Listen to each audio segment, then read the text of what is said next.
The Kings of Ash, art and poem by John F. Ross.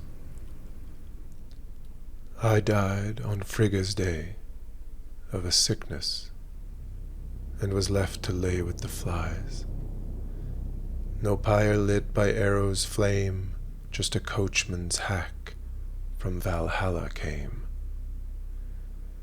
The coachman said to me, "Tell me of your life and of your glory." I said, "I will tell you of the winds that lay low the grasses of my soul."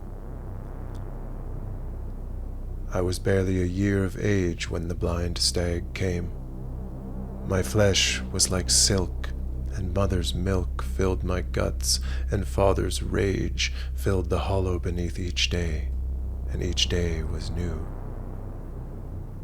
I felt between the folds of feeling for the very first time the presence of fear.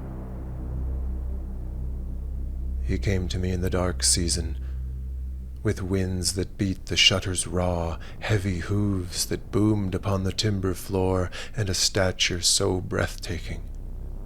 His head hung low and swayed slowly, antlers thudded against the walls, and he advanced through a mist of his own making.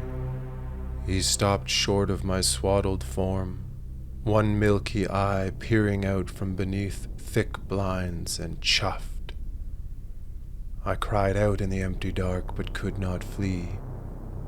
I had not yet learned to flee. I was 10 years and a day when the frail stag came, and my father was king and aging.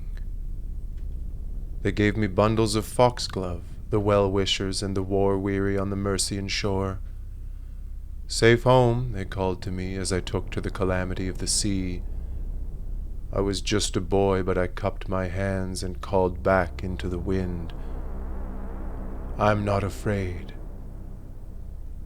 But you see, festered beneath desperation and weakness, fear becomes you. Then fear becomes the food on which fear feasts.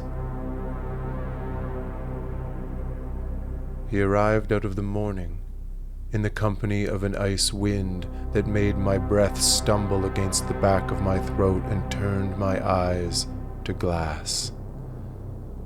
I smelled him first, like fresh slain cattle, urine and copper. Then he came upon me where I cowered, as broad as the long ship's hull, on bony legs, striding atop the gunwales with a strange and crooked gait. Winter crows came to peel at his eyes and peck at festering wounds. In his crooked jaw, a branch of ash, pale with frost. I was a young man, violent and triumphant when the thundering stag came. My father's corpse was broken in the mud that ran with rivers of Saxon blood, and I was king. He just stood there, a single hoof in father's hand, with eyes wide and savage. The storming wind whipped the rain against his fur, blood-soaked and stained. My own spear, splintered from the long day's killing, pierced him ear to ear, and he bellowed into the oncoming thunder. I still did not flee. I had never learned to flee. I was an old man, sick in body and in name, when the dead stag came. The room was an airless catacomb, and the candles had long ago lost their flame. He came through the doorway in a shower of torch fire, across the room and toward me as though upon a sudden gust of wind, although there was not. At my feet he reared his head and retched, slow upon the bed, my father's bones. They stared into my weary eyes and made no sound at all. I ended my recounting then, as the wheels of our hack turned their last and settled into a pocket of dry ground. I bent and gathered a handful of dust.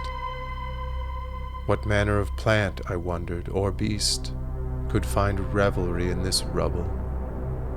Or what manner of king? The coachman's eyes I saw, steadfastly forward fixed, give no heed to what revealed itself there beyond the dead lands and the swirling firth. Valhalla, it cannot be. What feverish devilry is this beyond the mist, pallid and heavy? What unholy hands have labored here where should be the high, holy tree, and the night and the day, and the dew on the valley, where should be the revelrous dead, and the doors to the house of my father? I laid down the dust and spoke again into the wind. I am not afraid. Valhalla, it cannot be. I left the coachman without a word to the rubble and the mist of the lowlands. I traveled into the river's valley where the gloom was resigning from its wooded rest at the warming of the day, and above on the mountain a great hall loomed. Its walls were cinder black, with doors as wide as 800 men. Where was the one ash tree? Here was only one and many, too neatly arranged, row upon row, rotting and putrid like dead goats put to wet ground. Black trunks, boiled open and stinking, smeared with a sacred clay. Where was the one goat who feasts on the ash? Here I saw 500 goats, or perhaps more, coats of matted black and slick in the retreating gloom.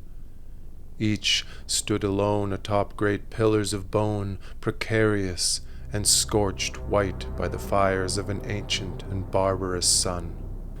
From swollen udders drained a pale and foul-smelling milk. Each gazed down from above as I passed, to bleat a haunting sound into the fog. And where were the war-weary and the revelrous dead? Here only vast fields of the flayed flesh and tortured cries of wounded men who cannot die. I passed them, quickly, quietly by. Here was the army of the All-Father. Here was Father. Here was Odin. None will weep for me. I died on Frigga's day of a sickness, and was left to lay with the flies. No pyre lit by arrows' flame, just a coachman's hack from Valhalla came.